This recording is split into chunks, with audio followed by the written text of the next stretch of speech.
In celebration of Buwan ng Panitikan, the Commission sa Wikang Pilipino recognized Filipino writers who had joined the competition organized by the Commission. Let's have the full details of the news from Vanessa Cleophas' report. The country continues to recognize the importance of literature to the nation. That's why every April, selected writers who continuously enrich Filipino literature are given honors and recognition. We're in 3 categories organized by the Komisyon sa Wikang Pilipino. From the 2024 Sign Language Poetry Competition, Golden List Poet of the Year 2024 and Literary Excellence Awards 2024. Their demonstration of appreciation for culture, literature, and language in the country through continuous development, dissemination, and preservation of Filipino and other important aspects as a Filipino in the Philippines through writing prevailed.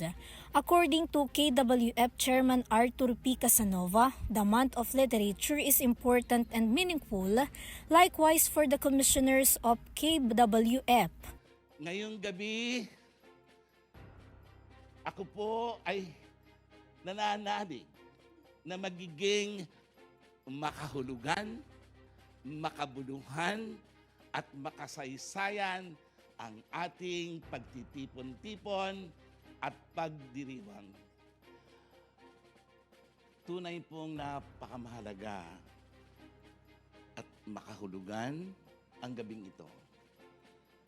Dahil po nagkasama-sama tayo upang parangalan ang atin pong mga magagaling na mga manunulat at atin pong ipagmamalaki ang kanilang mga galing. Dahil ngayon ay buwan ng panitikan na may temang panitikan at kapayapaan, mahalagang maibahagi ko ang kahalagahan nito na ang panitikan ay hugpungan ng mga mahalagang bahagi ng kasaysayan sa ating kamalayan bilang isang bayan at ng ating sariling danas sa ating lipunan.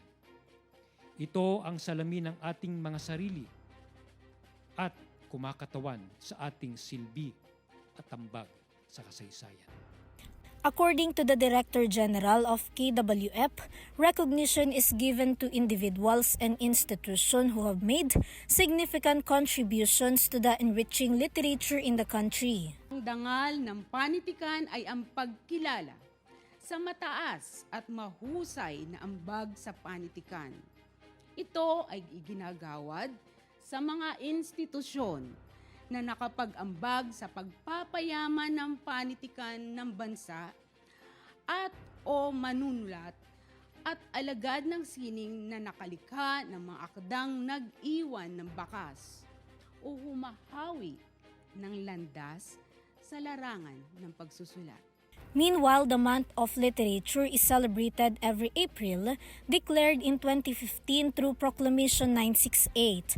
This year's theme is to raise awareness about the importance of literature in promoting and maintaining peace in the Philippines by fostering open discussions.